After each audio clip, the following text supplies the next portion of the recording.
ప్రార్థన చేసుకుందామండి క్లాస్ కొరకు. జీవం కలిగిన దేవ, జీవాధిపతి, గడిచిన కాలమంతా నీ కౌగిట్లో భద్రపరిచి నాయన నిరంతరాయంగా ఈ క్లాసెస్ జరిగేదానికి మీరు చూపిస్తున్న కృపను బట్టి నాయన వందనాలు. నాయన ప్రారంభించి కొనసాగించి ముగించేవారు మీరే అంటున్నారు. మా బోధకుల పాఠాలు మాకు అర్థమయ్యేదానికి మాకు తగిన జ్ఞానం దయచేయండి. అర్థం చేసుకునేదానికి మాకు శక్తిని దయచేయండి. ఆరోగ్యాలు ఇచ్చారు తండ్రి, అందును బట్టి వందనాలు. మా బోధకుల కుటుంబాల్లో దీవెన దయచేయండి. కూడొచ్చిన ప్రతి బిడ్డను బట్టి వందనాలు. ఈరోజు వినబోయే ప్రతి క్షణం కూడా సావధానంగా మేము వినాలి, అర్థం చేసుకోవాలి, అందుకు అనుగుణంగా నడుచుకోవాలి. అటువంటి కృప మాలో ప్రతి ఒక్కరికి దయచేయమని మా కొరకు ప్రాణం పెట్టిన ప్రభువైన యేసు నామంలో అడిగి వేడుకుంటున్నాము తండ్రి. ఆమేన్. ఆమేన్. ఆమేన్. ప్రైజ్ లార్డ్ మా. ప్రైజ్ ది లార్డ్ మా. ప్రైజ్ లార్డ్ అక్క. Welcome brother. Thank you Bobby sister. Brother. Good evening అమ్మా. మరి ఒకసారి అందరికీ వామ్ వెల్కమ్ అండి. మరి మనం క్లాస్ లో ముందుకు వెళ్దాం. ఈరోజు అగస్టిన్స్ కన్ఫెషన్స్. అగస్టిన్ అను దేవుని సేవకుడు తను రాసిన ఆటోబయోగ్రఫీ కన్ఫెషన్స్, ది కన్ఫెషన్స్ అన్న బుక్ మీద మనము సహోదరి యానీ కిరణ్మయ్య గారు మనకి కొన్ని వారాలుగా ఆ బుక్ లోని అంశాలు మనకి షేర్ చేసుకుంటూ ఉన్నారు. ఈరోజు బుక్ 8 మీద వారు మనతో షేర్ చేస్తారు. Over to sister Annie Kiranmayya. Praise the lord అండి. ఈ బుక్ 8 లోని ఒక హాఫ్ పార్ట్ సగము ఈరోజు చెప్తాను, మిగతా సగము శనివారం చెప్తాను. అయితే అగస్టిన్ కన్ఫెషన్స్ బుక్ లో 8th బుక్ ఇదేంటంటే ఆయన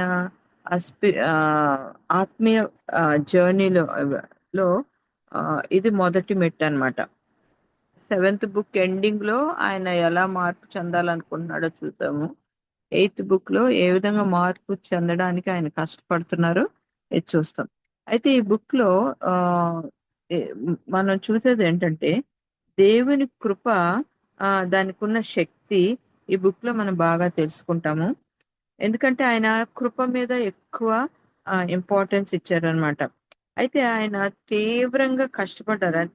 తీవ్రమైన ఆత్మీయ పోరాటం పొంది ఆ విజయం ఎలా సంపాదించుకున్నారో, దేవుని సంపూర్ణంగా తెలుసుకుని ఒక క్రైస్తవునిగా ఏ విధంగా మారాడో కూడా ఈ 8th బుక్ లో మనం చూస్తాం అన్నమాట. Next slide.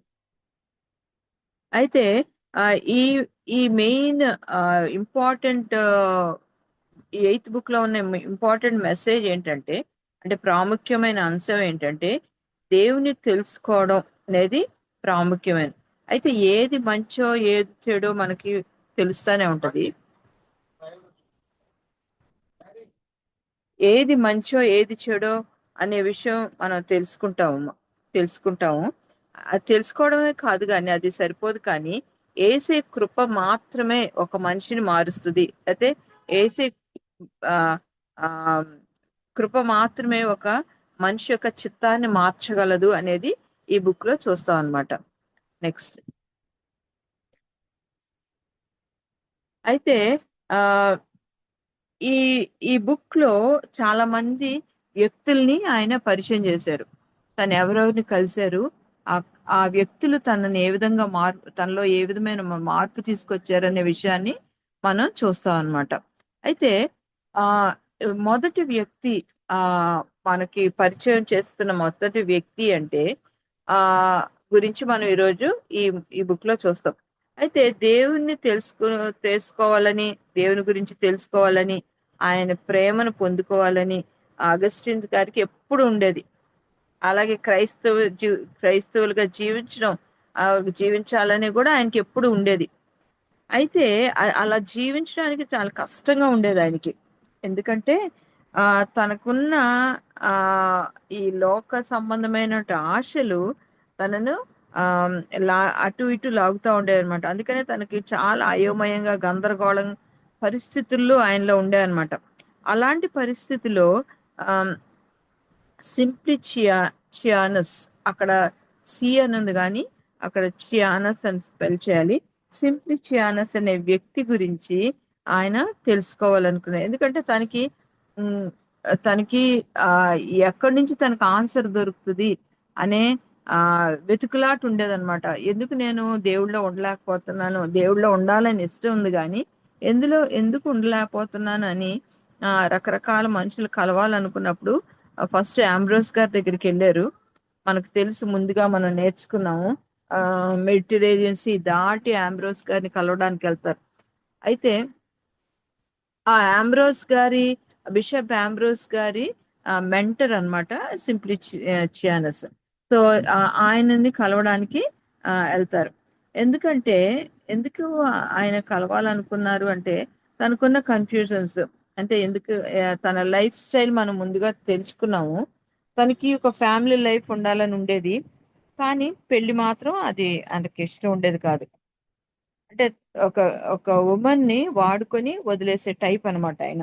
సో అది తనకి తప్పని తనకు తెలుసు, కానీ దానిలోంచి బయటికి రాలేకపోతా ఉన్నాడు. సో ఏ సో ఈయన ఆ సింప్లిచియానస్ గారి దగ్గరికి వెళ్ళినప్పుడు ఆ ఆయన ఏం చేశారంటే ఆ విక్టోరియనస్ అనే వ్యక్తిని గురించి చెప్తారు. విక్టోరిషియన్ అనే వ్యక్తిని గురించి చెప్తారు. ఆ ఆ ఆ వ్యక్తి అలాంటి వ్యక్తి అంటే చాలా తెలివైన వ్యక్తి. ఆమ్, చాలా మరి అంటే సొసైటీలో మంచి పేరున్న ఆయన. ఆయన మంచి వక్త, ఆయనకి వాక్చాతుర్యం గల వ్యక్తి. అయితే ఆయన ఏం చేసేవాళ్ళంటే ప్లాటో తత్వశాస్త్రాన్ని గ్రీస్ నుండి లాటిన్లోకి అనువదించారనమాట. సో ఆయన చాలా రిచ్ పర్సన్, అంటే చాలా ధనవంతుడు. ఆ ధనవంతుడు కాబట్టి ఆయన ధనవంతులతో పాటే తన ఆ మూమెంట్ ఉండేదన్నమాట. వాళ్ళతో పాటు కలిసి తిరుగుతూ ఉండేవాడు. సో ఆయన ఏంటంటే ఆయన రోమ్ లో ఉన్న ధనవంతులతో కలిసి ఉండేవాళ్ళు. రోమ్ లోని దేవి దేవతలను పూజించేవాడు. ఆ సో ఆయన లైఫ్ స్టైల్ అంతా డిఫరెంట్ గా ఉండేది. అలాంటి ఆయనకి సడన్ గా ఆయనకి యేసయ్య గురించి తెలిసినప్పుడు ఆయన మొదట్లో సీక్రెట్ గా దేవుడిని ఫాలో అవడం మొదలేశాడు. యేసయ్య గురించి తెలుసుకోవడం మొదలేశాడు. తర్వాత ఒకసారి తనకు అనిపించింది, నేను సీక్రెట్ గా దేవుడి గురించి తెలుసుకుంటున్నాను, సీక్రెట్ గా చర్చికి వెళ్లకుండా ఉంటున్నాను, కానీ తర్వాత దేవుడే ఆ నన్ను పక్కకు పెట్టేస్తే, ఆయన కూడా నన్ను ఒప్పుకోకపోతే అప్పుడు నా పరిస్థితి ఏంటి, అని చెప్పి తన మనుషులందరినీ ఎదిరించి దేవుని కోసం నిలబడ్డాడు అనమాట. నెక్స్ట్ సో అది ఆ విక్టోరియనస్ అనే వ్యక్తి యొక్క ద్వారా ఈయన నేర్చుకుంది. అప్పుడు అది చూసినప్పుడు అగస్టిన్ గారికి చాలా ఆ, చాలా కష్టం అనిపించింది అనమాట. ఏంటి నేను దేవుడి గురించి తెలుసుకోవాలనుకుంటున్నాను, అయినా గాని తెలుసుకోలేకపోతున్నాను అని చెప్పి ఆ ఏం చేస్తారంటే ఆ వాళ్ళ గురించి దేవుడిని చాలా స్తుతిస్తాడు. ఆ ఆయన గురించి ఆ దేవుడి గురించి, విక్టోరియన్స్ గురించి మాత్రమే కాకుండా దేవుని కృప వలన మార్పు చెందిన వ్యక్తుల గురించి కూడా ఆయన చెప్పారనమాట అగస్టిన్ గారికి. సింప్లిచియానస్ ఏం చేశారంటే ఆ, ఈయన ఒక్కళ్ళే కాదు, ఇంకా రకరకాల మనుషులు ఆయనకి పరిచయం చేశారు. అలాంటి పరిచయం చేసుకున్నప్పుడు నెక్స్ట్ స్టేజ్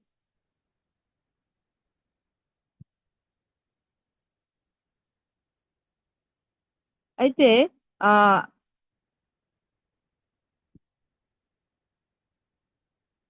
ఆ అప్పుడు దేవుడి గురించి తెలుసుకున్న తర్వాత ఆ తను ఏమనుకున్నారంటే నేను దేవుడి దగ్గరికి జరుగుతున్నాను, దేవుళ్ళో నిలబడడానికి నేను స్థిరపడుతున్నాను అనుకుంటున్నారు, కానీ ఆయన ఇంకా దేవుళ్ళో ఆ ఉండలేకపోతున్నారు అనమాట.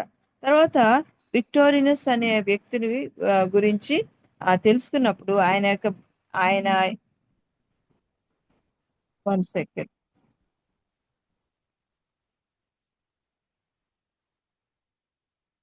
ఆ విక్టోరియనిస్ అనే గురించి తెలుసుకున్నప్పుడు ఆ ఆ, అగస్టిన్ గారు కూడా ఆయనలాగే తన పాపాన్ని విడిచి, లోకాన్ని విడిచి, దానిలో ఉన్న ఆశలన్నీ విడిచి దానికి దూరంగా ఉండాలని కోరుకున్నారు. ఎందుకంటే తనకు ఆ మెయిన్ తన మెయిన్ పాపం ఏంటంటే కామం. అది అది వదిలిపెట్టడం చాలా కష్టంగా ఉందన్నమాట ఆయనకి. ఆ పాపం అనేది ఆ అమ్మాయిలతో చేసే పాపం అనేది తనకి విడిచిపెట్టడం చాలా కష్టం అనిపించింది. అయితే తనకు తానే చాలా సార్లు ఈ పాపం నుండి బయటపడాలని ఉన్నా, దాని నుండి దూరంగా పారిపోవాలనుకున్నా అతనికి చాలా కష్టంగా ఉండేది. అలాంటి పరిస్థితిలో విక్టోరియనస్ గారి ధైర్యం, అందరి ముందు తను తీసుకున్న బాప్టిజం, తను తీసుకున్న పద్ధతులు, తన దేవుడి కోసం నిలబడిన ఆ విధానం, అవన్నీ చూసినప్పుడు తనకు అర్థమైంది తన పాపం తన చుట్టూ ఉన్న మనుషులు దేవుని ప్రేమకు తనకు దూరం చేయకూడదు అని అర్థం చేసుకున్నాడు. అంటే తన పాపం దేవుడికి దూరం చేయకూడదు, తన చుట్టూ ఉన్న మనుషులు తనను దూరం చేయకూడదు అనే విషయం తను తెలుసుకున్నాడు అనమాట.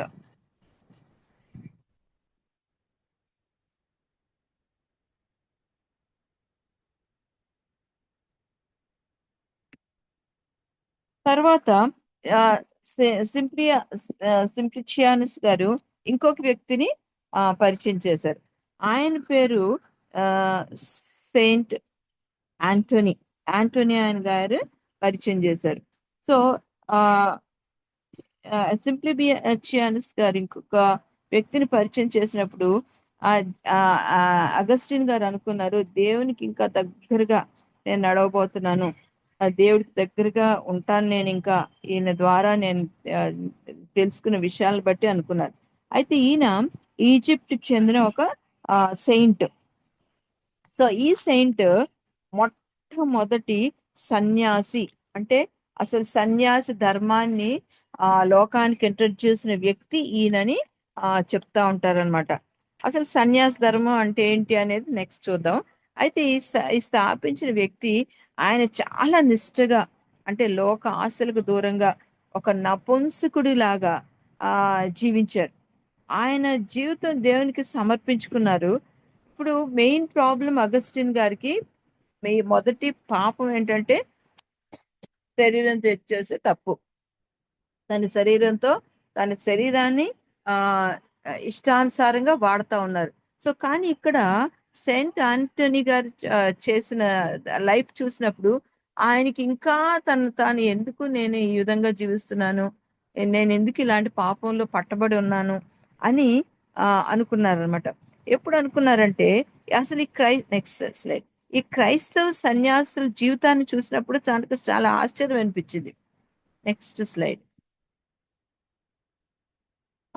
ఈ క్రైస్తవ సన్యాసుల జీవిత విధానం చూసినప్పుడు చాలా చాలా ఆశ్చర్యం అనిపించింది. వాళ్ళు అసలు లోకానికి సంబంధించిన వాళ్ళు కాదు. వాళ్ళ పని దేవుని గురించి తెలుసుకోవడం, దేవుని ప్రకటించడం, దేవునితో జీవించడం, అంతవరకే. ఇంకంతే తప్ప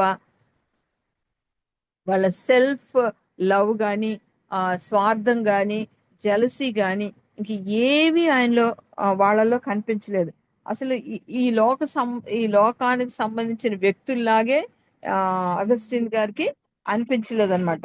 అప్పుడు ఆ ఆ, అప్పుడు మళ్ళీ ఒకసారి తను తాను పరిశీలించుకోవడం మొదలేశారు అగస్టిన్ గారు.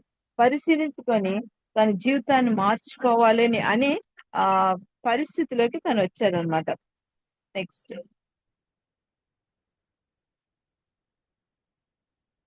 తర్వాత తన ఫ్రెండ్ ఆ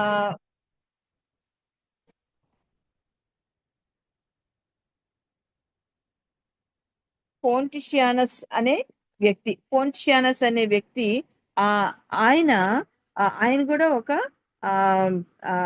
సెయింట్. ఆయన అగస్టిన్ గారికి, అలిపిస్ గారికి ఫ్రెండ్ అన్నమాట. సో ఆయన ఏం చేస్తారంటే ఆయన కూడా వచ్చి ఆ అసలు మాంగ్స్ అంటే ఎవరు, వాళ్ళ లైఫ్స్ ఎలా ఉంటాయి, వాళ్ళ జీవితం ఎలా ఉంటది, వాళ్ళ జీవితం వైపు వాళ్ళ వాళ్ళు ఆ దేవుని వైపు ఎలా అడుగులు వేస్తారు అనే విషయాన్ని వాళ్ళు తెలుసుకుంటారు అనమాట. ఒక్క నిమిషం.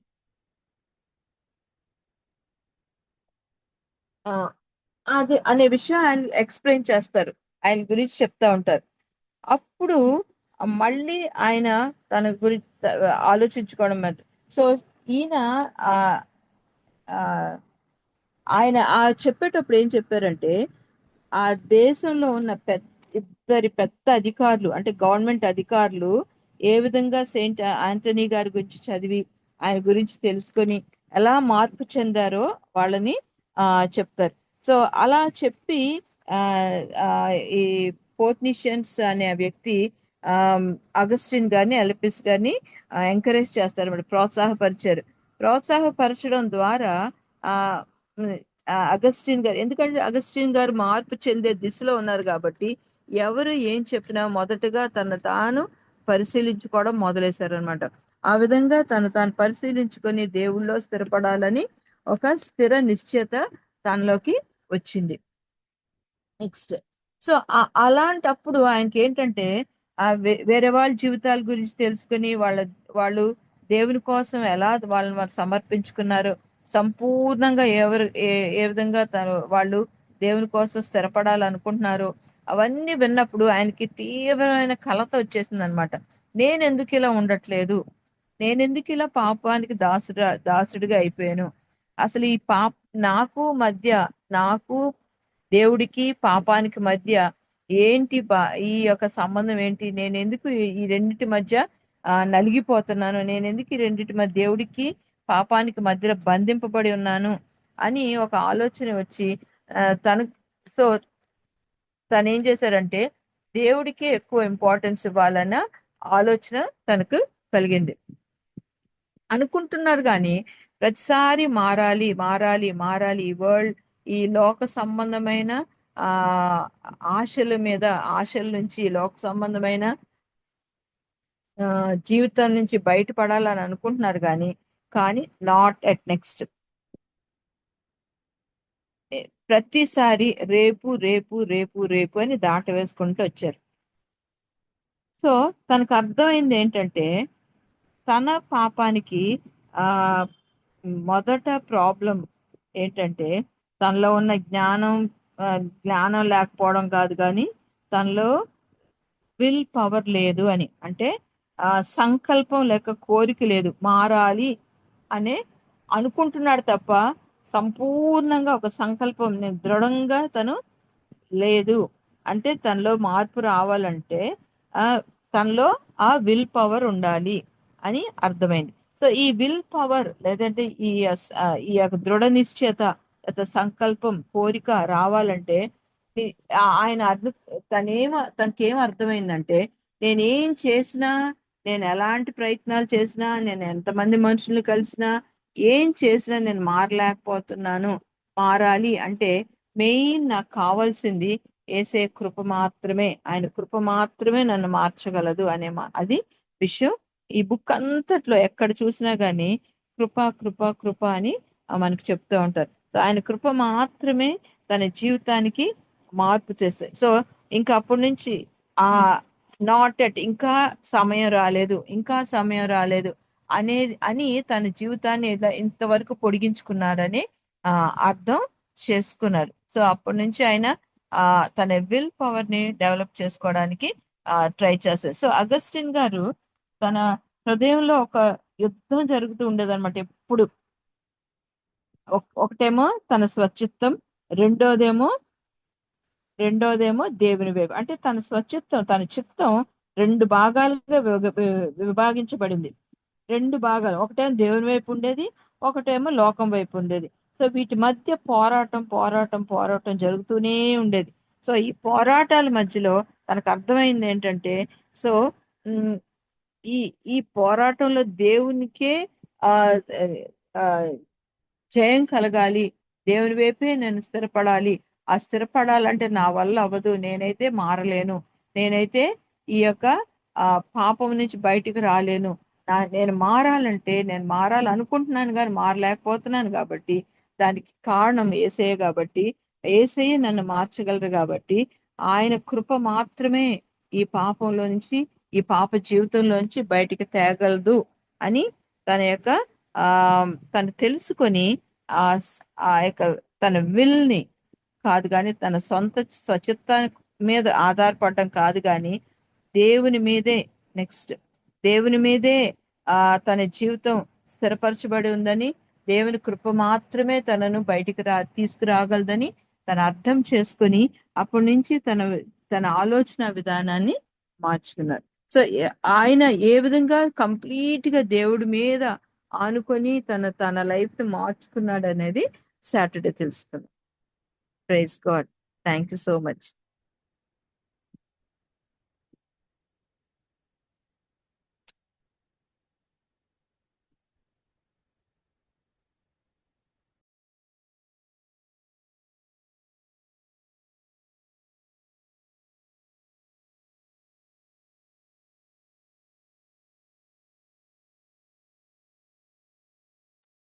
సారీ అండి, నేను మైక్ ఆన్ చేసుకోకుండా మాట్లాడుతాను.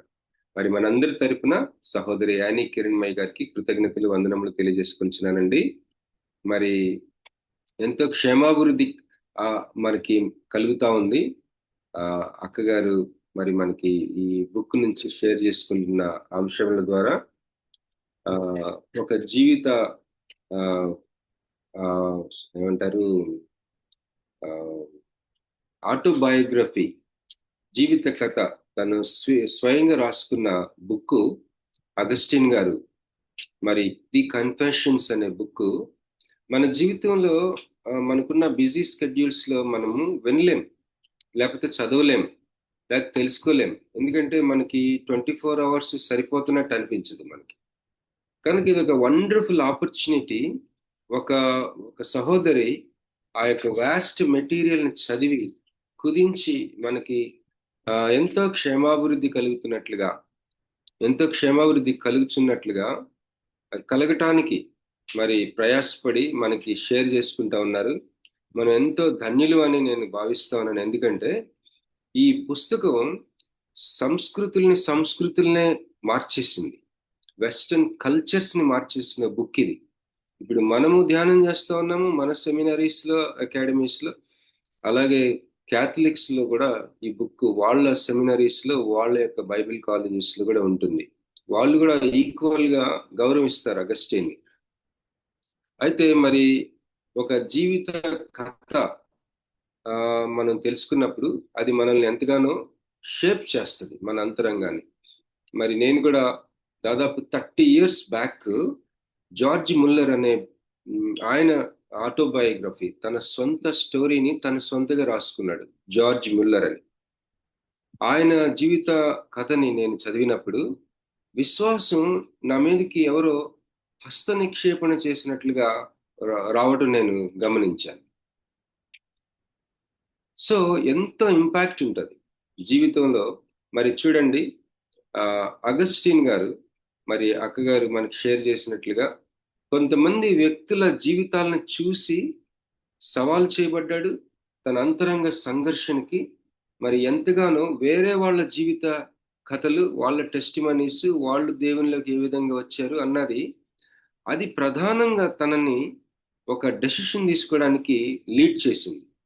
సో మిగిలిన వివరాలు మనము సాటర్డే మరి సిస్టర్ గారు షేర్ చేసుకుంటారు. చిన్న ప్రార్థన చేసుకొని నెక్స్ట్ సెషన్కి వెళ్దామండి. ఎవరైనా దయచేసి ఒక చిన్న ప్రార్థన చేయవలసింది కోరుచున్నానండి.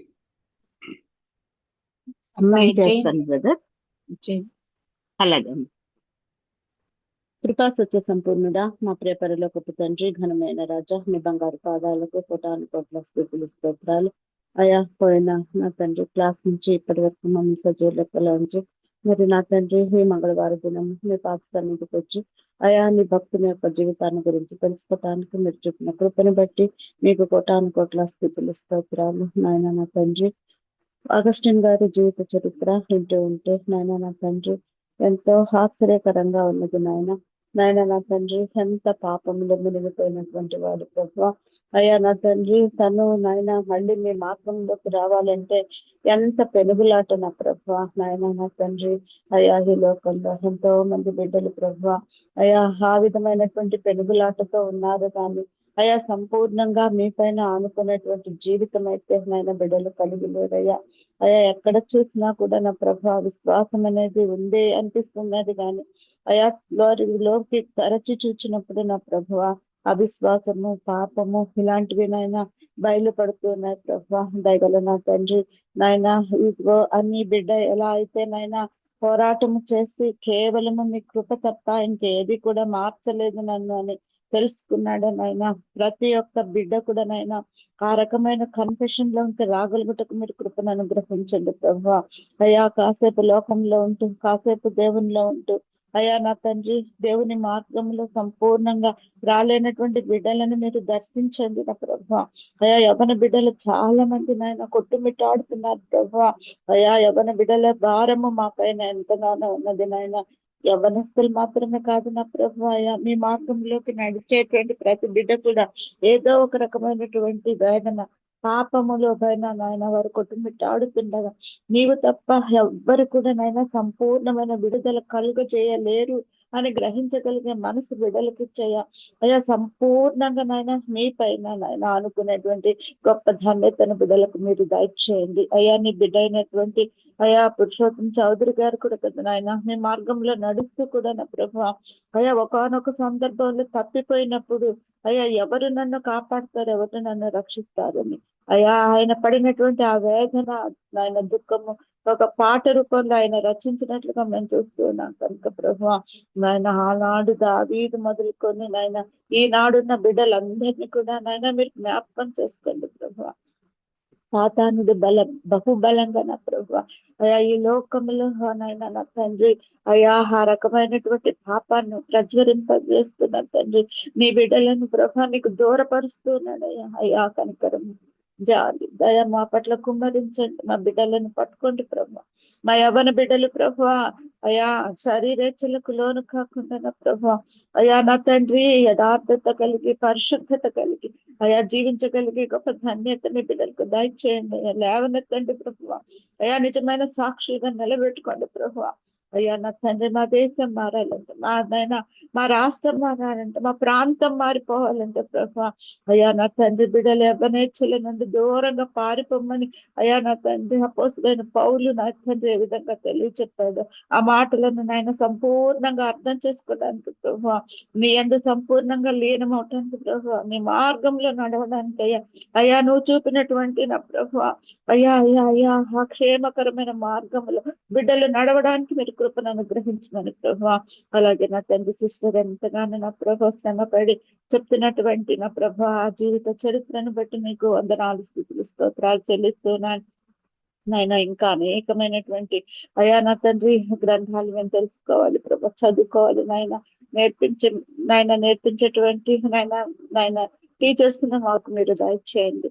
అలాగే బాబీ బ్రదర్ నైనా ఇప్పుడు చెప్పబోతున్నటువంటి వాక్యములు కూడా నాయన అయ్యా మీరు ఉండండి నాయన. మేము తెలుసుకోవటానికి యుగ సంబంధమైనటువంటి మాటలు గురించి మేము నేర్చుకోవడానికి కూడా మీరు మీ కృపను అనుగ్రహించండి నాయన. అయ్యా మీ కృపలో మమ్మల్ని భద్రపరచండి నాయన. అలా నాయన నా తండ్రి నా ప్రభు సమస్తమైనటువంటి విషయాలను చేతులకు మేము అప్పచెప్పుకుంటూ మమ్మల్ని కేవలము నాయన మీ ఆత్మతో నింపమని చెప్పబోతున్న నీ బిడ్డను కూడా నాయన మీ యొక్క ఆత్మ కుమ్మరింపును దయచేసి మీ కృపల బిడ్డను భద్రపరిచి వాడుకోమని మాకు కూడా నా ప్రభావ వినగలిగిన మనస్సు మీరు దయచేయమని గ్రహించడానికి అయ్యా మంచి మనస్సు ఇవ్వండి నాయన. వినగల చెవులు ఇవ్వమని ప్రార్థిస్తూ సమస్తమైన ఘనత మహిమ ప్రభావములు మీకే ఆరోపిస్తూ మా ప్రభువును రక్షకుడైన యేసయ్య ప్రశస్త నామములు అడిగి వేడి ప్రార్థించుచున్నాము తండ్రి. ఆమేన్. ఆమేన్. ఆమేన్. థ్యాంక్ యూ సో మచ్ అండి సిస్టర్ గారు. మరి ఒకసారి అందరికి వామ్ వెల్కమ్ అండి. Thank you for joining. మీలో ప్రతి ఎంకరేజ్ అవుతున్నాం. మాకు ఎంతో గౌరవంగా మీ యొక్క జాయినింగ్ మేము గౌరవంగా భావిస్తున్నామండి. Thank you so much. And we go forward అండి, ముందుకెళ్దాం. సిస్టమాటిక్ థియాలజీ మన సబ్జెక్టు. సిస్టమాటిక్ థియాలజీ 3 రక్షణ బ్రాకెట్ లో సొటీరియాలజీ అని ఉంది కదా, అది రక్షణ శాస్త్రము. అండ్ ఎస్కటాలజీ అంటే యుగాంత శాస్త్రం, అంటే ఎండ్ టైమ్స్ ఈవెంట్స్ అన్నమాట. ఇది మన సబ్జెక్ట్ మనం స్టార్ట్ చేసుకున్నామండి. అలాగే ఒక వాక్యం చదువుకుని ముందుకు వెళ్దాం. ఎఫెసీ 1:13-14 మీరును సత్యవాక్యమును అనగా మీ రక్షణ సువార్తను విని క్రీస్తునందు విశ్వాసం నుంచి వాగ్దానం చేయబడిన ఆత్మచేత ముద్రింపబడితిరి. దేవుని మహిమకు కీర్తి కలుగుటకై ఆయన సంపాదించుకునిన ప్రజలకు విమోచనము కలుగు నిమిత్తము ఈ ఆత్మ మన స్వాస్థ్యమునకు సంచకరువుగా ఉన్నాడు. దేవునికి స్తోత్రం కలిగిందాక. ఇక్కడ మనము ఈ కోర్స్ ద్వారా, ఈ సబ్జెక్ట్ ద్వారా మనము ఏమి చేయబోతా ఉన్నాము అంటే, పరిశుద్ధాత్ముడు సువార్తని వ్యక్తుల జీవితాల మీద, అలాగే మరి ఈ భూమి సృష్టి అంతటి మీద ఏ విధంగా సువార్తని అప్లై చేస్తా ఉన్నాడు. హోలీ స్పిరిట్ గాడ్ మన విశ్వాసుల యొక్క జీవితాల మీద సువార్తని ఏ విధంగా అప్లై చేస్తా ఉన్నాడు, అలాగే ఈ సృష్టి మీద కూడా సువార్తని ఏ విధంగా అప్లై చేస్తున్నాడు. ఈరోజు నేను నా క్వైట్ టైంలో లేవియా కాండము 12వ అధ్యాయం చదివినప్పుడు the entire chapter skin diseases గురించి నాకైతే చాలా ఆశ్చర్యం వేసింది. అప్పుడప్పుడు నేను చూశాను కానీ పూర్తిగా ఎప్పుడు చదవలేకపోయాను, ఎందుకంటే నాకు అంత ఇంట్రెస్టెడ్ అనిపించేది కాదు ఎప్పుడు. కానీ ఇప్పుడు నేను క్వైట్ టైంలో లేవి కాండంలో జర్నీ చేస్తున్నాను కాబట్టి తప్పనిసరిగా చదివాను. ఎన్ని రకాలైన స్కిన్ డిసీజెస్, అసలు ఏంటి ఇదంతా, దేవుడు ఎందుకు ఇలా చేస్తే ఇంత డీటెయిల్లోకి వెళ్ళాల్సి వచ్చిందంటే, ఆ స్కిన్ డిసీజెస్ పర్సన్స్ ని ఆ రోజుల్లో పవిత్రుడు లేదా అపవిత్రుడు అన్నది డిసైడ్ చేయాలి. ఆ రోజుల్లో స్కిన్ డిసీజ్ వచ్చినప్పుడు యాజకుల దగ్గరికి వెళ్ళాలి. ఎందుకు? పవిత్రుడా అపవిత్రుడా? పవిత్రుడైతే ఒక సిస్టమ్, అపవిత్రుడైతే ఇంకొక సిస్టమ్. అయితే స్కిన్ స్పెషలిస్ట్స్ లేరు ఆ రోజుల్లో, డాక్టర్స్ లేరు. అసలు డాక్టర్స్ లేని ఒక సమాజాన్ని ఇమాజిన్ చేసుకోవడం భలే కష్టం. ఈరోజు మనకి స్కిన్ స్పెషలిస్ట్స్ లోనే రకరకాలు ఉన్నాయి, మామూలు డాక్టర్స్ కాక. మరి ఎక్కడి నుంచి ఏంటి డిఫరెన్స్? ఆ రోజుల్లో చర్మ వ్యాధి వస్తే యాజకుల దగ్గరికి వెళ్ళాలి. ఈ రోజుల్లో చర్మ వ్యాధి వస్తే మందులు ఉన్నాయి, ఆ రోజుల్లో మందులు లేవు. సో ఎక్కడొచ్చింది చేంజ్ అంటే కల్వరి సిలువలో వచ్చింది. కల్వరి సిలువలో ఏంటి ఆ మార్పు అంటే, కల్వరి సిలువ నుంచి ఒక మెడికల్ ఫీల్డ్ అనే ఒక కొండ పుట్టుకొచ్చింది. దానిని అధిగమించాలి, దానిని ఆక్రమించుకునే ఒక కొండ మెడికల్ ఫీల్డే పుట్టుకొచ్చింది. దాని ద్వారా రెండు ప్రధానమైన విషయాలు ఏంటంటే, ఈరోజు స్కిన్ డిసీజ్ వస్తే ఆ కల్వరిని బట్టి, ఆ సిలువను బట్టి డయాగ్నోసిస్ ఉంది, ఆ కల్వరి సిలువను బట్టి మెడిసిన్ ఉంది. కానీ ఆ రోజుల్లో ఇంట్రడక్షన్ అన్నమాట. ఒక యాజకుడి దగ్గరికి వెళ్తే తను డిసైడ్ చేస్తాడు. ఈ యొక్క వైరస్, కంటికి కనబడిన సూక్ష్మ జీవుల ప్రపంచానికి మరి సువార్తని అప్లై చేయగలిగిన పరిశుద్ధాత్మ దేవుడు ఆ కల్వరి సిలువలో. సో పరిశుద్ధాత్మ దేవుడు వ్యక్తులుగా మనకి సువార్తని ఏ విధంగా అప్లై చేస్తా ఉన్నాడు, ఈ సృష్టికి ఏ విధంగా అప్లై చేస్తా ఉన్నాడు. Redemption is not only for human beings but for the entire creation. రోమపత్రిక 8వ అధ్యాయంలో సృష్టి మూలుగుచున్నదని ఉంటుంది. సో ఈ విషయాలు మనం ఎగ్జామిన్ చేస్తాం. తర్వాత మరి లాస్ట్ క్లాస్లో మనం చూసుకున్నట్లుగా ఈ రక్షణ కలిగిన మన అనుభవం, రక్షణ అనుభవంలో మరి లేకపోతే రక్షణ ప్రణాళికలో, రక్షణ కార్యంలో దేవుడు కొన్ని ముందు వెనక కొన్ని స్టెప్స్ చేశాడు. ఒక ఆర్డర్ ఉంది దానికి. ఆ ఆర్డర్ గురించి మనం మాట్లాడుకున్నాం. దీనిని కూడా ఇంకొంత ఎగ్జామిన్ చేస్తాం. తర్వాత కృప అనే ఒక సాధనం, ఒక మాధ్యమం, దానిని మనం పరిశీలిస్తాం. మరి ఆల్రెడీ బట్ నాట్ యెట్, ఇప్పటికే కానీ ఇంకా అన్న ఒక నినాదం. ఇది మన దేవుని రాజ్యంలో ఒక ముఖ్యమైన ఒక డైమెన్షన్. దేవుని రాజ్యంలో విచిత్రమైన డైమెన్షన్స్ ఉంటాయి. ఒకసారి పరలోకం గురించి ఎవరో చెప్పారు. పరలోకంలో ప్లెయిన్ గా ఉండవంట. ఇప్పుడు మన విశాఖపట్నం ఉందనుకోండి, for example, ups and downs ఉంటాయి. అలాగే కొన్ని ప్లేసెస్ లో ప్లెయిన్ గా ఉంటాయి. మన అప్స్ అండ్ డౌన్సెస్ ఒక లెవెల్, మనకి చూస్తే అర్థం అవుతుంది. కానీ పరలోకంలో ఒక ఇల్లేమో ఇక్కడ ఉంటుందంట, ఇంకొక ఇల్లేమో డిఫరెంట్ లెవెల్స్ లో, డిఫరెంట్ ప్లేన్స్ లో ఉంటుందంట. అంటే ఫిజికల్ డైమెన్షన్స్, విచిత్రమైన కోణాలు అక్కడ కనిపిస్తూ ఉంటాయంట. అదేవిధంగా దేవుని రాజ్యం ఇప్పటికే మనం అనుభవిస్తున్నాం, అదే సమయంలో ఎదురు చూస్తున్నాం. Already but not yet. అదేవిధంగా మనము జస్టిఫై అయిపోయాము, నీతిమంతురాలుగా తీర్చబడ్డాము, కానీ పాపులం కూడా. ఇలాంటి డైమెన్షన్స్ కొన్ని విచిత్రమైన దేవుని రాజ్యంలో ఉంటాయి. So already but not yet అనే ఆ యొక్క విషయాన్ని మనం ఎగ్జామిన్ చేస్తాం. రక్షణ యొక్క ముగింపు విషయాలు, యుగాంత ఎస్కటాలజీ అంటే the study of end time events, దాని గురించి కూడా కొంత చూసుకుంటాం.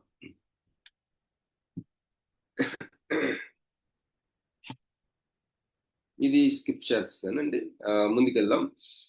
రక్షణ, సాల్వేషన్ అనేది మరి ఒక ఆత్మ సంబంధమైన ఒక ఈవెంట్. పాపము నుంచి, పెనాల్టీస్ నుంచి మనము రక్షించబడ్డాం.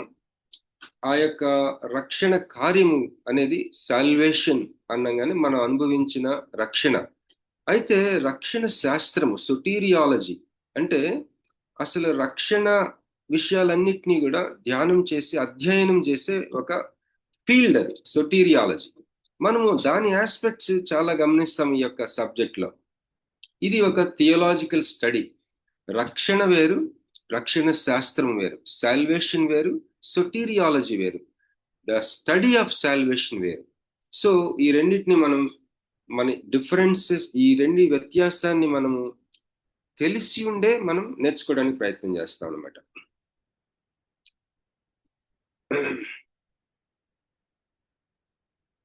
ఇప్పుడు యేసుక్రీస్తు ప్రభు వారి యొక్క ఆ యొక్క స్వభావం, వ్యక్తిత్వం, పర్సన్ ఆఫ్ జీసస్ క్రైస్ట్ గురించి కొన్ని విషయాలు మీతో పంచుకుంటానండి. ఇక్కడ ఆయన నరుని ధరించాడు అన్నది మనం గుర్తుపెట్టుకోవాలి. ఇప్పుడు మీరు కూడా స్కాలర్సే, థియాలజీ చదువుతున్నారు, మీరు కొంత ప్రయాణం చేశారు, you are a scholar, you are a theologian. So మీరు ఇక నుంచి కొన్ని మాటలు వాడినప్పుడు there is something called economy of words. అంటే మాటల ఆర్థిక శాస్త్రం అనే ఒకటి ఉంటుంది, వాణిజ్య శాస్త్రం, ఎకానమీ. మాటలు అంటే ఫర్ ఎగ్జాంపుల్ ఇప్పుడు నేను ఎందుకు ఇది చెప్తున్నానంటే, నరావతారి అనేది ఒక విషయం, నరుని ధరించుకొనటం అనేది ఒక విషయం. మరి స్కాలర్స్ గా దేవుని యొక్క జ్ఞానమును అభ్యసిస్తా ఉన్న వారిగా మనము ఈ రెండిటి వ్యత్యాసం గమనించాలి. నరావతారి కాదు, అది నరావతారి అన్న మాట కంప్లీట్ గా ఆయన యొక్క కార్యాన్ని వివరించలేదు. నరుని ధరించుకొనటం, he put on the human form అన్నది కరెక్ట్. సో ఇన్కార్నేషన్, నరుని ధరించుకొనటంలో ఆయన యొక్క ఒకే ఒక వ్యక్తి రెండు స్వభావాలు కలిగి ఉన్నాడు. ఇది చాలా చాలా ముఖ్యమైన విషయం. మనం యేసుక్రీస్తు ప్రభువారు ఇద్దరు వ్యక్తులు కాదు, ఒక వ్యక్తి మాత్రమే, కానీ ఆయనలో రెండు స్వభావాలు ఉన్నాయి. ఇది మనం చూసుకుందాం. చాల్సిదోనియన్ విశ్వాస ప్రమాణం, చాల్సిదోనియన్ క్రీడ్ 451వ సంవత్సరంలో వాళ్ళు గ్యాదర్ అయ్యి అక్కడ వాళ్ళు ఒక క్రీడ్ని వాళ్ళు స్క్రిప్ట్ చేశారు, రాశారు, బాగా బ్రెయిన్ స్టార్మింగ్ చేసి రాశారు. దాని యొక్క మెయిన్ పాయింట్ ఏంటంటే, యేసుక్రీస్తు ప్రభువారు one and the same Christ, ఆయన ఒకే ఒక క్రీస్తు, కుమారుడు, ప్రభువు, ఓన్లీ బిగాటెన్. అలాగే రెండు స్వభావములు కన్ఫ్యూజన్ లేకుండా, మార్పు లేకుండా, విభజన లేకుండా, సెపరేట్ చేయడానికి వీలు లేకుండా ఉన్న రెండు స్వభావముల కలయికతో కూడిన ఒక మనిషి యేసు ప్రభువారు. ఎందుకు మనం తెలుసుకోవాలంటే, మన క్యాథలిక్ సహోదరుల్లో చాలా మంది ఆయన ఇద్దరు వ్యక్తులను నమ్ముతారు. This is the very very biggest difference మనకిను వాళ్ళకి. మేరీ వర్షిప్ అనేది, మనము మరియమ్మని మనం గౌరవించాలి కానీ ఆరాధించకూడదు అని మనం అనుకుంటాం కదా. మనకి వాళ్ళకి తేడా అదే అని అనుకుంటాం. కానీ వాళ్ళు మేరీ మాతని ఆరాధిస్తుంది ఈ మధ్యలోనే, అంటే ఈ 200 సంవత్సరాల లోపలే. కానీ అసలు డిబేట్ ఇది ఏంటంటే, వారు యేసు ప్రభు వారిని ఇద్దరు వ్యక్తులు అనుకుంటారు. దేవుడు మనిషి ఇద్దరు పర్సన్స్ అని అనుకుంటారు వాళ్ళు. ఇద్దరు పర్సన్స్ అయితే అది అది సామరస్యత ఉండదు, లేకపోతే పరిపూర్ణత ఉండదు ఆ యొక్క గ్రహింపుకి. అది చాలా బీటలు వారుతుంది విశ్వాస ప్రయాణంలో. ఆ నమ్మకం, యేసుక్రీస్తు ప్రభువారు ఒక వ్యక్తి మాత్రమే, కానీ ఆయనకి 2 స్వభావాలు ఉన్నాయి అని చెప్పేసి ఈ చాల్సిడోనియన్ క్రీడ్ లో వారు ఆ యొక్క ప్రమాణం స్క్రిప్ట్ చేసుకొని వాళ్ళు ఆ యొక్క మైల్ స్టోన్ లాగా క్రైస్తవ సంఘ చరిత్రలో ఒక మైలురాయి ఇది. ఇంకా ముందుకెళ్దామండి.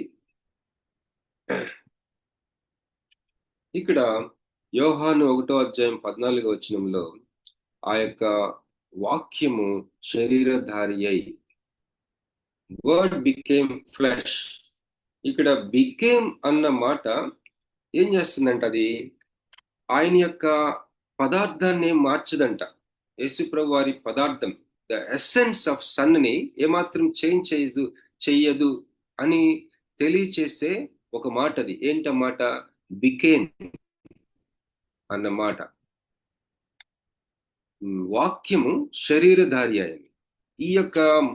ఈ అవటంలో, శరీరధారి అయ్యే అవటంలో ఈ వాడిన ఆ యొక్క గ్రీక్ పదం యొక్క అర్థం ఏంటంటే మారకుండా అయ్యాడు.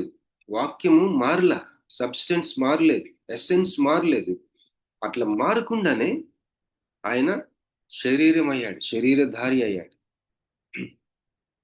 ఆయన దైవత్వము మరి మానవత్వంలోకి కన్వర్ట్ అవ్వటం కాదండి. మరేంటి అంటే మానవ స్వభావాన్ని ఆయన మీదకి వేసుకున్నాడు. ఇక్కడ మనం జ్ఞాపకం ఉంచుకోవాల్సింది ఏంటంటే పాపములో పడటం అనేది యాక్సిడెంట్ అయింది. అది ఒరిజినల్ గా అసలు అట్లా జరగకూడదు.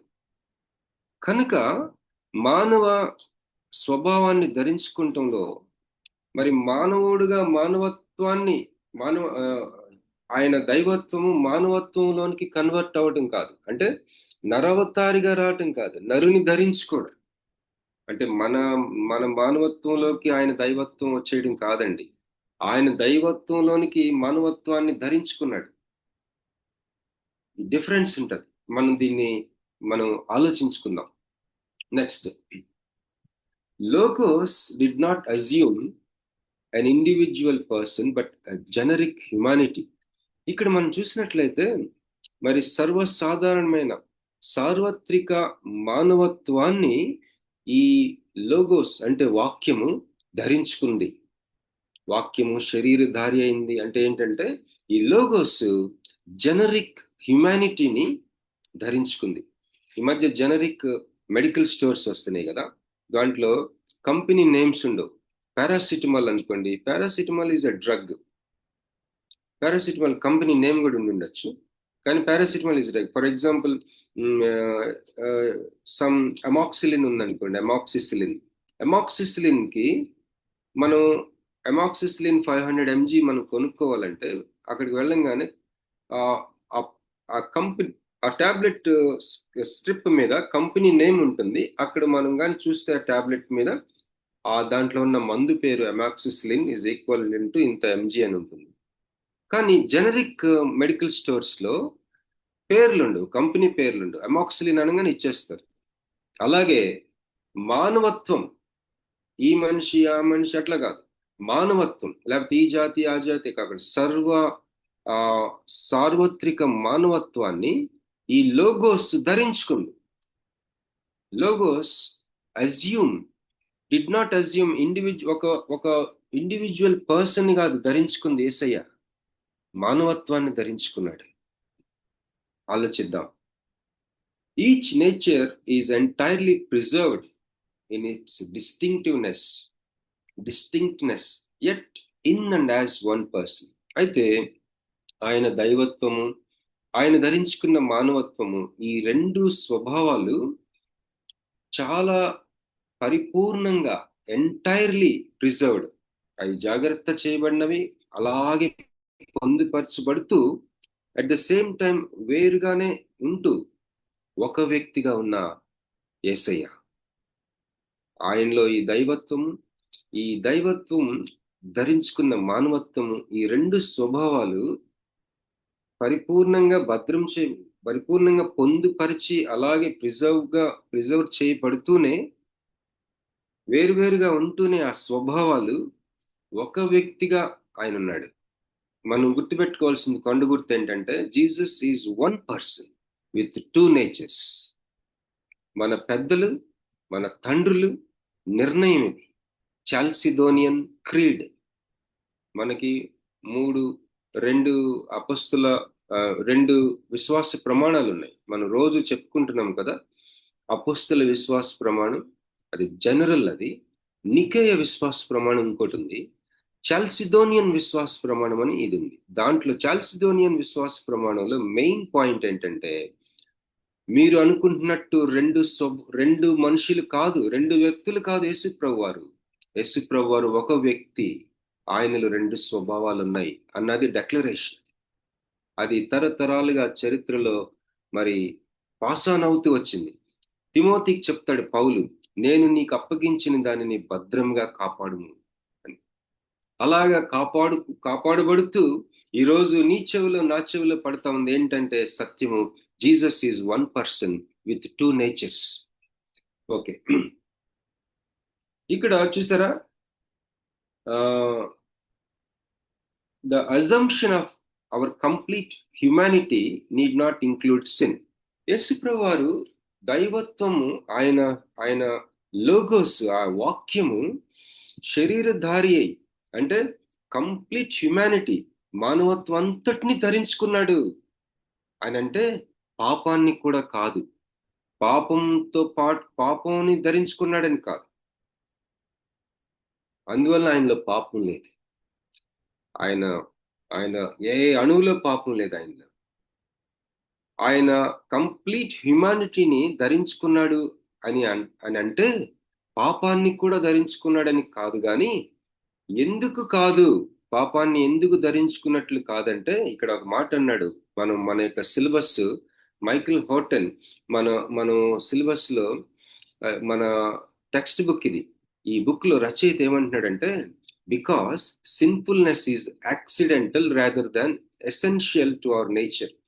మానవ స్వభావానికి అది అవసరమైన విషయం, ఆవశ్యకతమైన విషయం కాదు. పాపపు స్వభావం, సిన్ఫుల్నెస్, అది యాక్సిడెంటల్. అది అందువలన ఈ వాక్యం శరీరధారి అయినప్పుడు, లేకపోతే శరీరాన్ని ధరించుకున్నప్పుడు, కంప్లీట్ మానవత్వాన్ని ధరించుకున్నప్పుడు పాపం కూడా దాంట్లో లేదు.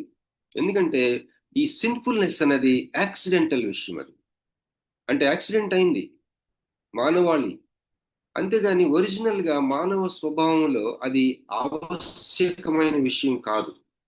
దానిని, ఆ పాపం అనేది లేకుండా మానవ స్వభావాన్ని, మానవత్వాన్ని, సంపూర్ణ మానవత్వాన్ని ఆ వాక్యము ధరించుకుంది. వాక్యము శరీరధారి అయి వచ్చింది. హల్లెలూయా, దేవునికి స్తోత్రం. ఇక్కడ ఒకసారి ఈ యొక్క చాల్సిడాన్ అనే ప్రాంతంలో వాళ్ళు మీట్ అయ్యి ఈ చాల్సిడోనియన్ విశ్వాస ప్రమాణంని ఒక్కసారి గమనించుకుని ముందుకు వెళ్ళిపోదాం. ఇది క్రీస్తు శకము 451 సంవత్సరంలో జరిగింది. వాళ్ళు ఇందాక నేను చెప్పినట్లుగా వాళ్ళు ధృవీకరించిన విషయం ఏంటంటే, యేసుక్రీస్తు ప్రభు వారు ఒక వ్యక్తి విత్ టూ నేచర్స్. నేను చెప్పాను కదా ఇప్పటి వరకు, one person in two natures. వాక్యాన్ని వాళ్ళు ఇంటర్ప్రెట్ చేస్తూ వాళ్ళు ఆ యొక్క విశ్వాస ప్రమాణాన్ని వాళ్ళు ఒప్పుకున్నారు. ఏంటంటే యేసుక్రీస్తు ప్రభు వారు, ఇక్కడ జాగ్రత్తగా విందాం, truly God and truly human. ఇక్కడ మన స్కాలర్స్ గా మన వొకాబులరీ చాలా ఎకానమీ కలిగి ఉండాలి. ఎకానమీ ఆఫ్ వర్డ్స్ ఏంటంటే 100% గాడ్ 100% మ్యాన్. నో, అది కామన్ లాంగ్వేజ్. ఇక్కడ truly God and truly man, truly God and truly man. ఓ సిలువలో నుంచి వచ్చిన మహా గొప్ప చారిత్రక ప్రవాహాలు మానవ జ్ఞానానికి అతీతమైనవి. మార్కు సువార్త సింపుల్ లాస్ట్ గా ఒక చిన్న 4 లైన్స్ లో తేల్చేసాడు ఏంటంటే, నమ్మువారి వలన ఈ సూచక క్రియలు కలుగును. when you lay hands on the sick people, they shall recover. But what about Levikandam 12వ అధ్యాయం అంతా skin diseases. But when you lay hand on a skin disease person, he shall recover. ఓ కల్వరిలో నుంచి ప్రవహించిన ఈ మెడిసిన్ ప్రపంచం, ఈ యొక్క వైద్య ప్రపంచం అంతా యేసుక్రీస్తు సిలువలో నుంచి ప్రవహించింది. ఎందుకు తెలుసా? నిశ్చయంగా అతడు మన రోగములను భరించను. 100% గాడ్, 100% మ్యాన్ అన్నది ఎంతవరకు పేలవంగా ఉంది. But when you say truly God and truly man, సరిపోతుందేమో, little better than 100% and 100% man. So వీళ్ళు ఈ చాల్సిదోనియన్ విశ్వాస ప్రమాణంలో వాళ్ళు ఏమన్నారంటే, వాళ్ళు ఒప్పుకుంటున్నారు మనకులాగే ఉదయాన్నే మన అపోస్తుల విశ్వాస ప్రమాణం ఒప్పుకుంటున్నట్టు వాళ్ళు ఒప్పుకున్నారు. ఏంటంటే వాక్యంలో నుంచి మాత్రమే వాళ్ళు ఇంటర్ప్రిటేషన్ చేసింది, వాక్యంలో నుంచే. ఏమన్నారంటే యేసుక్రీస్తు ప్రభువారు నిజముగా దేవుడు, యేసుక్రీస్తు ప్రభువారు నిజముగా మనిషి. Truly God and truly man. Truly God అంటే ఏంటంటే consubstantial with father according to the Godhead. తండ్రి అయిన దేవుడు ఎలాంటి ఎసెన్స్ కలిగి ఉన్నాడు, ఎలాంటి పదార్థం కలిగి ఉన్నాడు, అలాంటి సేమ్ రెప్లికా లేకపోతే సేమ్ అలాంటి పదార్థం, ఎసెన్స్ యేసుక్రీస్తు ప్రభువారు దేవుడిగా. అదే సమయంలో ట్రూలీ హ్యూమన్ అంటే reasonable soul and body, consubstantial with us according to the manhood. తండ్రితో ఆ యొక్క పదార్థం విషయంలో ఒకే రీతిగా ఏ విధంగా ఉన్నాడో, మ్యాన్హుడ్ గా ఒక మనిషిగా పదార్థం విషయంలో ఒకే రీతిగా ఉన్నాడు. In all things like unto us but without sin. ఇది చాల్సిదోనియన్ విశ్వాస ప్రమాణం యొక్క మెయిన్ పాయింట్. దేవునికి స్తోత్రం కలుగును గాక. ఇది మనం తెలుసుకొని ఉండడం చాలా మంచిదండి. ఎందుకంటే సడన్ గా నీ అవసరం ఉంటది, ఎక్కడైనా ఒక సమాజంలో, ఒక డిస్కషన్ లో, ఒక కాంటెక్స్ట్ లో, ఒక సిచ్యుయేషన్ లో, ఒక ప్రాంతంలో ఒక ఒక వెలుగు సరిగ్గా లేని ఒక ఒక డిస్కషన్ లో నీ అవసరం ఉంటది. మా బైబిల్ కాలేజీ సెమినరీ వెబ్సైట్ లో ఒక మాట ఉంటది, is there a doctor in the church అని ఉంటది. Is there a doctor in the church. వాళ్ళు పిహెచ్డి ప్రోగ్రామ్ ని ఇంట్రడ్యూస్ చేస్తూ ఈ క్వశ్చన్ ని జస్ట్ ఒక టీజర్ లాగా, ఈ రోజుల్లో చాలా మంది డాక్టర్స్ అనే టైటిల్స్ పెట్టుకుంటున్నారు. డాక్టర్ 2 విషయాలు చేయాలి. ఏంటంటే జబ్బు కనిపెట్టాలి, డయాగ్నోసిస్. రెండోది మందు ఇవ్వాలి కరెక్ట్ గా. ఈ 2 main. Is there such a person in our churches? అసలు జబ్బు కనిపెట్టి ప్రాబ్లం కనిపెట్టే వ్యక్తి మన సంఘాల్లో, సమాజాల్లో, చర్చెస్లో ఉన్నారా? You are that person. దానికి చాలా కష్టపడాలి. చాలా కష్టపడితేనే డాక్టర్ అవుతాం. మరి మన డాక్టర్స్ చదవాలంటే దాదాపు 10 years అవుతారండి వాళ్ళు. 10 years చదివిన తర్వాత కూడా రోజుకు 2-3 గంటలు చదవకపోతే వాళ్ళు అప్ టు డేట్ గా ఉండలేరంట డాక్టర్స్. అందుకనే డాక్టర్స్ వాడిన కార్లు కొనుక్కోవడానికి ఇష్టపడతారు. ఎందుకంటే డాక్టర్స్ తిరగటానికి అవుతుంది. ఎక్కువగా చదవటమే ఎక్కువ తిరగలేరు వాళ్ళు కార్స్. అందుకే డాక్టర్ డ్రివెన్ కార్స్ అని అడ్వర్టైజ్ ఇస్తారు. చాలా వాడకబడకుండా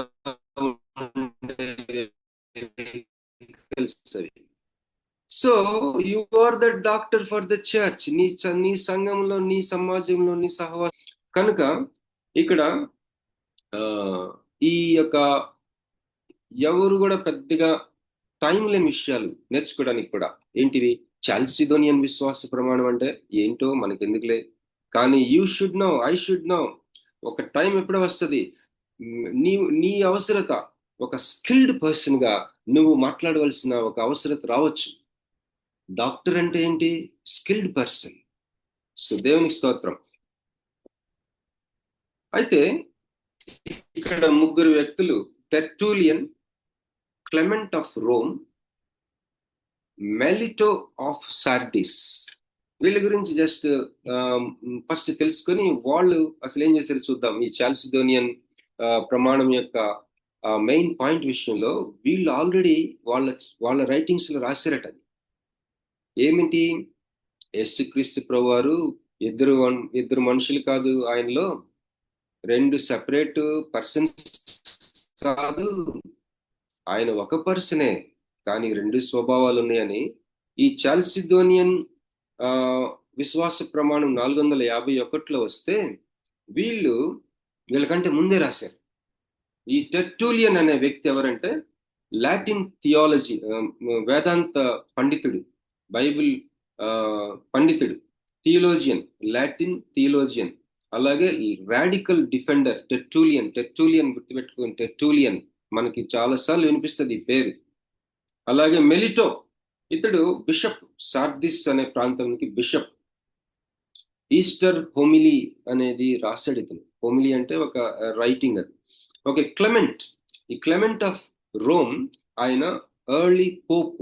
ఆయన పోపులో మొట్టమొదటిగా ఉన్న పోపుల్లో ఇతను ప్రధానుడు. అపోస్టాలిక్ ఫాదర్స్ అంటే 12 మంది శిష్యులు వాళ్ళు జీవితాలు అయిపోయిన తర్వాత ఉండిన ఆ యొక్క క్రైస్తవ నాయకుల్ని అపోస్టాలిక్ ఫాదర్స్ అంటారు. వాళ్ళల్లో ఈ క్లెమెంట్ ఆఫ్ రోమ్ ఇతను ఒక వ్యక్తి అన్నమాట. ఇప్పుడు ముందుకెళ్దాం. వీళ్ళు యేసుక్రీస్తు ప్రభు వారు ఒక వ్యక్తి 2 స్వభావాలు అని ఈ రాసిన వాళ్ళలో టెర్టూలియన్ రైటింగ్స్ లో ఆల్రెడీ పాయింట్ ఉంది.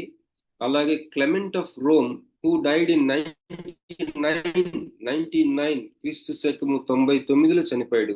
ఈ యొక్క క్లెమెంట్ ఆఫ్ రోమ్ అనే అతను, ఆయన రైటింగ్స్ లో ఈ పాయింట్ ఉంది. అలాగే 180వ సంవత్సరంలో చనిపోయిన ఈ యొక్క మెలిటో అనే వ్యక్తి, ఆయన బిషప్, ఆయన రాశాడు. ఏమని రాశాడు? యేసుక్రీస్తు ప్రభు వారు ఒక పర్సన్ 2 స్వభావాలు కలిగిన ఒక వ్యక్తి అని రాశాడు. మనం ఎందుకు వీళ్ళ గురించి మాట్లాడుకుంటున్నామంటే చాల్సిదోనియన్ విశ్వాస ప్రమాణం 451వ సంవత్సరంలో వచ్చింది. దేవుడి యొక్క హోలీ స్పిరిట్ యొక్క ఆ ప్రవాహము, ఫ్లో చూసారా? 99లో తన సేవకులకి బయలుపరిచిన విషయం 451 సంవత్సరంలో అక్కడ సిద్ధాంతపరమైన సిద్ధాంతపరమైన చీకటి అక్కడ క్రమ్ముకుంటున్నప్పుడు చాల్సిదోనియన్ విశ్వాస ప్రమాణం యొక్క ఆ ఫలితంలో బయటకు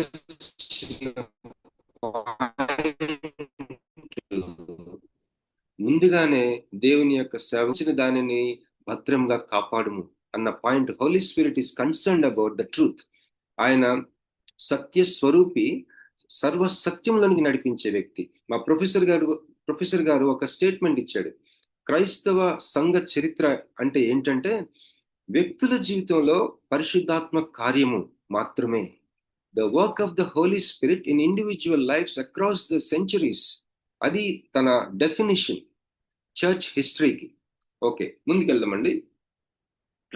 ఇప్పుడు అపోస్తలుల ప్రమాణము నికేయ విశ్వాస ప్రమాణం. వీటి యొక్క చిన్న డిఫరెన్సెస్ మనం చూసుకున్నాం. ఆంధ్ర క్రైస్తవ కీర్తన పుస్తకాలు మనం చూస్తే దాంట్లో ఫస్ట్ కీర్తనలు ఇంకా స్టార్ట్ అవ్వక ముందు ఆరాధన క్రమం అని ఒకటి ఉంటుంది. ఈ ఆరాధన క్రమంలో 2 విశ్వాస ప్రమాణాలు ఉంటాయి సర్వసాధారణంగా. ఒకటి అపోస్తలుల విశ్వాస ప్రమాణం, 2 నికేయ విశ్వాస ప్రమాణం. ఏంటివి అని అంటే మనం ఆ విషయాలు చూద్దాం. అపోస్తలుల విశ్వాస ప్రమాణం shorter, older and focuses on basic narrative beliefs for baptism. మరి ఒక వ్యక్తి యేసు ప్రభువులోనికి చిన్నప్పుడే కొన్ని సంఘాల్లో చిలకరింపు బాప్తిస్మం ఇస్తారు, కొన్ని సంఘాల్లో నిర్ధారణ ఇస్తారు. అయితే వాట్ ఎవర్ ఇట్ ఈస్, ఒక కన్ఫర్మేషన్ లాగా దేవునికి చెందిన వ్యక్తి, దేవునికి సమర్పించుకున్న వ్యక్తి అని కన్ఫర్మ్ చేయడానికి. Okay, what ever may be the occasion. ఈ అపోస్తల విశ్వాస ప్రమాణం కొద్దిగా చిన్నది, అలాగే కొద్దిగా పాతది. అదే ప్రాథమిక విషయాల మీద, ప్రాథమికమైన నమ్మకాలని వివరించే విషయాల మీద దాని ఫోకస్ ఉంటుంది. అయితే నికేయ విశ్వాస ప్రమాణము longer, more detailed and written in 325 AD to defend Jesus's exact divine nature against false teachings. నికేయ విశ్వాస ప్రమాణము అది కొద్దిగా చాలా ఎక్కువ మ్యాటర్ కలిగింది. అలాగే చాలా ఎక్కువ వివరాలతో కూడింది. 325వ సంవత్సరంలో రాయబడింది. మరి ఎందుకు రాయబడిందంటే యేసుక్రీస్తు ప్రభు యొక్క దైవ స్వభావాన్ని తప్పుడు బోధల నుంచి కాపాడటానికి, యేసుక్రీస్తు యొక్క ఎగ్జాక్ట్ డివైన్ నేచర్ని దానిని డిఫెండ్ చేయడానికి నికేయ విశ్వాస ప్రమాణం రాయబడింది. అలాగే అపోస్తలుల విశ్వాస ప్రమాణము మరి ఆది సంఘంలో ఆ యొక్క ఎర్లీ బాప్టిస్మల్ ట్రెడిషన్స్ ఇన్ రోమ్లో బాప్తిస్మముల గురించిన ఒక సాంప్రదాయాలు ఉన్నాయి. ఈ యొక్క 2nd and 3rd centuries వాటిలో నుంచి పుట్టుకొచ్చింది. చాలా కాలము బ్రెయిన్ స్టార్మింగ్, అనేకమైన మీటింగులు కౌన్సిల్స్ అంటాం కదా, ఈ యొక్క కన్సల్టేషన్స్ తీసుకొని తయారు చేయబడిన ఒక విశ్వాస ప్రమాణం, అపోస్తలుల విశ్వాస ప్రమాణం. It grew out of early baptismal traditions in Rome around 2nd and 3rd centuries. అది ఈ అపోస్తలుల విశ్వాస ప్రమాణం built for simple teaching, memory, public vows during baptism. ఈ యొక్క సాధారణమైన బోధ, మరి జ్ఞాపకం ఉంచుకోవడానికి, అలాగే పబ్లిక్ వావ్స్. ఇప్పుడు చూడండి, మనం ఎవ్రీడే మార్నింగ్ మనం చెప్పుకుంటున్నాం, భలే రిఫ్రెషింగ్ గా ఉంటది. నిజానికి ఏ మతానికి కూడా ఇంత సుదీర్ఘమైన, లోతైన, గంభీరమైన, ప్రయాసతో కూడిన, రక్తం కార్చినంత ప్రయాస పెట్టిన ఈ యొక్క సాధన, కౌన్సిల్స్, కన్సల్టేషన్స్ తయారు చేసి పిండి చిలికి దాంట్లో నుంచి వెన్నపూస తీసిన ఈ యొక్క విశ్వాస ప్రమాణం ఈ విశ్వాస ప్రమాణం మనము చదువుతున్నామే. ఇది వాట్ ఈస్ క్రిస్టియానిటీ అంటే అదొకటి ఇస్తే చాలు ఎవరికైనా సరే. ఇది ఏ మతానికి లేదు. మన క్రిస్టియానిటీకి ఒక్కటికే విశ్వాస ప్రమాణం ఉంది. మన నమ్మకానికి ఒక క్రీడ్ ఉంది, ఒక డెఫినేషన్ ఉంది, నిర్వచనం. మన క్రైస్తవ మతం నిర్వచింపబడిన మతం. అలాగే ఇప్పుడు నికేయ విశ్వాస ప్రమాణం, it's formulated by church bishops at council of Nicaea అనే ఒక ప్రాంతం. అది అక్కడ సంఘ బిషప్పుల చేత అది ఫార్ములేట్ చేయబడింది. ఇప్పుడు 325వ సంవత్సరంలో ఆ నికేయ విశ్వాస ప్రమాణం ఆ సంఘ బిషప్పుల చేత కౌన్సిల్ ఆఫ్ నైసియా ఆ ప్రాంతంలో, ఆ మీటింగ్లో 325 సంవత్సరంలో అది తయారు చేయబడింది. కానీ 381 సంవత్సరంలో ఎక్స్పాండ్ చేయబడింది అది. ఓకే, అది ఎందుకు తయారు చేయబడింది? నికేయ విశ్వాస ప్రమాణం, అపోస్తల విశ్వాస ప్రమాణం ఉండగా నికేయ విశ్వాస ప్రమాణం ఎందుకు వచ్చిందంటే, it was made to stop specific debates about whether Jesus was truly God. యేసుక్రీస్తు ప్రభు వారు నిజంగా దేవుడా కాదా అన్న చర్చలకి ఫుల్ స్టాప్ పెట్టడానికి నికేయ విశ్వాస ప్రమాణం పుట్టుకొచ్చింది. ఈ ముఖ్యమైన తేడాలేంటి ఈ యొక్క సారాంశంలో ఏంటంటే, యేసుక్రీస్తు ప్రభు యొక్క దైవత్వం విషయంలో నికేయ విశ్వాస ప్రమాణం చాలా షార్ప్ మాటలు, చాలా బలమైన మాటలు వాడుతూ ఉంది. ఏంటంటే కాన్సబ్స్టాన్షియల్ విత్ ఫాదర్ అంటే ఏంటి? ఇందాక మనం చూసుకున్నాం, exact same being like father. యేసుక్రీస్తు ప్రభు దైవత్వం చూసుకుంటే నికేయ విశ్వాస ప్రమాణంలో ఏముంటుంది? ఆ మాటలు చాలా బలమైన మాటలు వాడారు. ఏంటంటే ఎగ్జాక్ట్ తండ్రి ఎలాంటి ఒక బీయింగో, ఆయన ఎలాంటి వాడో తండ్రి అలాంటి వాడే, కాన్సబ్స్టాన్షియల్, అదే పదార్థం, అదే ఎసెన్స్ అని నికేయ విశ్వాస ప్రమాణం. అలాగే true God from true God, దేవుడు తండ్రి నుంచి కుమారుడికి, నిజమైన దేవుడి నుంచి నిజమైన దేవుడికి, ఇద్దరు దేవుళ్ళు కాదు మళ్ళీ. అలాగే అపోస్తలుల విశ్వాస ప్రమాణం చూస్తే ఈ సారాంశం విషయంలో సింపుల్ గా చెప్పేస్తాడు. ఏంటంటే God's only son our lord, మన ప్రభు అయిన దేవుని కుమారుడు మన ప్రభు అని సింపుల్ మాటల్లో ఉంటుంది. కానీ నికేయ విశ్వాస ప్రమాణంలో తండ్రి ఎలాంటి పదార్థం కలిగి ఉన్నాడో, అలాంటి పదార్థంతో ఉన్న బీయింగ్ యేసుక్రీస్తు ప్రభువారు దైవత్వం అని. అలాగే పరిశుద్ధాత్మ గురించి నికేయ విశ్వాస ప్రమాణంలో పరిశుద్ధాత్మ గురించి ఏముంటుందంటే హెవీ డీటెయిల్, చాలా చాలా విస్తృతమైన వివరాలు నికేయ విశ్వాస ప్రమాణంలో పరిశుద్ధాత్మ గురించి ఉంటాయి. హోలీ స్పిరిట్ ప్రభు అని, ఆయన ఒక ప్రభు అని, జీవాన్ని ఇచ్చేవాడని, లైఫ్ గివర్ అని, ప్రవక్తల ద్వారా మాట్లాడిన ఆత్మ అని, ఇలాగా హెవీ డీటెయిల్స్ ఉంటాయి నికేయ విశ్వాస ప్రమాణంలో పరిశుద్ధాత్మ గురించి. అదే సమయంలో అపోస్తల విశ్వాస ప్రమాణంలో ఒకే ఒక మాట, పరిశుద్ధాత్మను నమ్ముచున్నాను, సింపుల్, దట్స్ ఆల్, అంతే.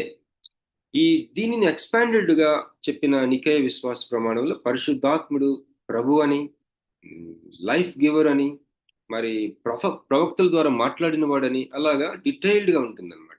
అది ఆ తేడా పరిశుద్ధాత్మ గురించి. అలాగే కొన్ని ప్రత్యేకమైన మాటలు ఈ యొక్క అపోస్తల విశ్వాస ప్రమాణంలో, నికేయ విశ్వాస ప్రమాణంలో కొన్ని వ్యత్యాసాల్లో కొన్ని మాటలు, యూనిక్ లైన్స్ ఏంటంటే, అపోస్తల విశ్వాస ప్రమాణం, apostles creed mentions Jesus descending into hell and lists the communion of saints.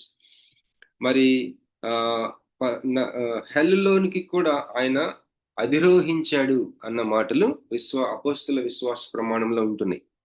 అయితే నికేయ విశ్వాస ప్రమాణం focuses more on universal church, సార్వత్రిక సంఘం మీద దాని ఫోకస్ ఉంటుంది. నికేయ విశ్వాస ప్రమాణం one holy catholic and apostolic church. Catholic అన్న మాటకి అర్థం ఏంటంటే ఫుల్ చర్చ్ అని, సార్వత్రిక సంఘ, సంపూర్ణ కంప్లీట్ సంఘం అని. క్యాథలిక్ అంటే కంప్లీట్ అని. సో ఈ యొక్క నికేయ విశ్వాస ప్రమాణం యూనివర్సల్, విశ్వవ్యాప్తంగా సార్వత్రిక సంఘం మీద దృష్టి పెడతా ఉంది. అవి అండి ఈ యొక్క డిఫరెన్సెస్.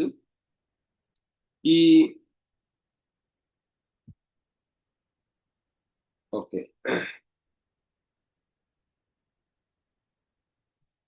మరొకసారి చాల్సిడోనియన్ క్రీడ్ లో ఒక పాయింట్, ఈ యొక్క చాల్సిడోనియన్ విశ్వాస ప్రమాణంలో వాళ్ళు మరి మెయిన్ పాయింట్, యేసుక్రీస్తు ప్రభువారు ఒక వ్యక్తి, రెండు స్వభావాలు కలిగిన ఒక వ్యక్తి అని వాళ్ళు తీర్మానం చేసి ఆ ప్రమాణంగా దాన్ని రూపొందించుకుని ఫార్ములేట్ చేశారు చాల్సిడోనియన్ విశ్వాస ప్రమాణం. దాంట్లో మెయిన్ ఫోకస్ ఏంటంటే, మరి హైపోస్టాటిక్ యూనియన్ అంటే ఏంటి? యేసుక్రీస్తు ప్రభువారు హ్యాస్ టూ డిస్టింక్ట్ నేచర్స్, అంటే దైవ స్వభావము, మానవ స్వభావము, రెండు వేరు స్వభావాలు కలయిక, దట్ ఎగ్జిస్ట్ వితౌట్ కన్ఫ్యూజన్. ఈ రెండు స్వభావాలు ఎటువంటి కన్ఫ్యూజన్ లేకుండా ఒక వ్యక్తిలో ఉంటాయి, ఎటువంటి మార్పు లేకుండా ఒక వ్యక్తిలో ఉంటాయి, ఎటువంటి విభజన లేకుండా ఒక వ్యక్తిలో ఉంటాయి, ఎటువంటి సెపరేషన్ లేకుండా ఒక వ్యక్తిలో ఉంటాయి. ఇది మన యేసు ప్రభువారు. అందుకే పౌలు అంటాడు, ఆయన్ని తెలుసుకోవటానికి నేను సమస్తము పెంటగా ఎంచుకున్నానని. I want to know him. ఎప్పటికీ? చాలా అడ్వాన్స్ అయిన తర్వాత ఫిలిప్పీలకు రాస్తూ, ఫిలిప్పీలు చాలా క్లోజ్ ఫ్రెండ్స్ ఆయనకి, ఇన్నర్ సర్కిల్తో సమానం వాళ్ళతో రాస్తాడు, I want to give you a wonderful jewel to you. I want to share my secret. ఏంటంటే, Philippi brothers and sisters, I want to know about Jesus. I want to know Jesus. అంటే వాళ్ళకి, ఆ చదివిన వాళ్ళకి, పౌలు తెలుసు కదా యేసు ప్రభువారు, పౌలుకి సూపర్ న్యాచురల్ ఎక్స్పీరియన్సెస్ కూడా ఉన్నాయి కదా. Is a mighty powerful man. అన్ని gifts of the Holy Spirit ని ఆపరేట్ చేశాడు తను. మరి అలాంటి వ్యక్తి I want to know Jesus అంటున్నాడు ఏంటి? నేను ఆయనను ఆయనను ఎరుగులాగున, ఆయనతో ఆయన శ్రమలలో పాలిభాగస్తుడు అవుట ఎట్టిదో ఎరుగులాగున, to know him and to know the power of his resurrection, ఆయన పునరుద్ధాన బలమును ఎరుగులాగున. దానికి ముందు ఒక చిన్న ఇగ్నోర్ చేయగలిగిన ఒక చిన్ని మాటలు ఏంటంటే, ఆయన పునరుద్ధాన బలమును ఎరుగులాగిన. మనము ఆయనను అన్న మాట దగ్గర ఆగిపోతే గనక, పౌలు ఆయనను తెలుసుకోవాలని, తనకున్న క్రెడెన్షియల్స్, తనకున్న సమస్త greatest achievements in the Kingdom of God ఆయన మర్చిపోయి ముందుకెళ్ళాలనుకుంటున్నాడు. సో అంత ఉంటదన్నమాట యేసు ప్రభువులో మనం తెలుసుకోవాల్సిందని నాకు చాలా ఆశ్చర్యం ఉంది. అందుకే డూ యు నో హిమ్ అనే ఒక వీడియో ఉంటుంది. Do you know him, the centrality of Jesus Christ in this whole universe and across the history of mankind. Do you know him is the central figure in every field. Okay, నేను ఇక్కడ ఆపుతానండి. 9:46 అయింది. మనం next class లో continue చేసుకుందాం.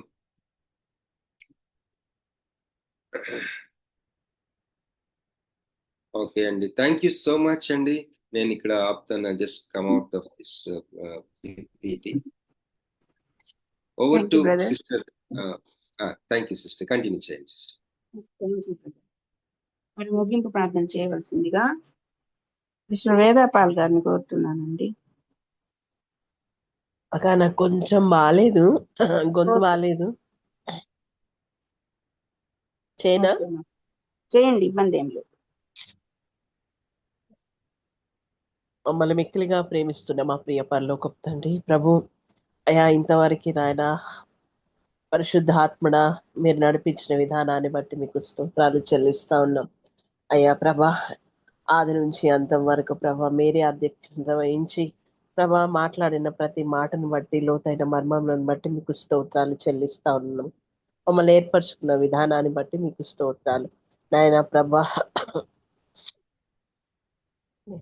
తండ్రి మీకే స్తోత్రాలు చెల్లిస్తూ కూడిన ప్రతి బిడ్డకై మీకే వందనాలు చెల్లిస్తూ నాయన ఈ కొద్ది ప్రార్థన యేసయ్య అతి శ్రేష్ఠ నామాన అడిగి వేడుకుంటున్నాను పరమ తండ్రి. Thank you sister. మరి ముగింపు ప్రార్థన చేసిన వేదాపాల్ గారికి కృతజ్ఞతలండి. ఇప్పటి వరకు క్లాసెస్ తీసుకున్నాం. ఆయన కిరణ్మయ్య గారికి, అలాగే బాబీ రత్నాకర్ గారికి ఏఎల్ వర్చువల్ అకాడమీ తరపున కృతజ్ఞతలండి. ప్రభు చిత్తం అయితే నెక్స్ట్ క్లాస్ లో తిరిగి కలుసుకుందాం. అంతవరకు సెలవు తీసుకుందాం. Praise the Lord. Praise the Lord అండి. Thank you. Praise the lord.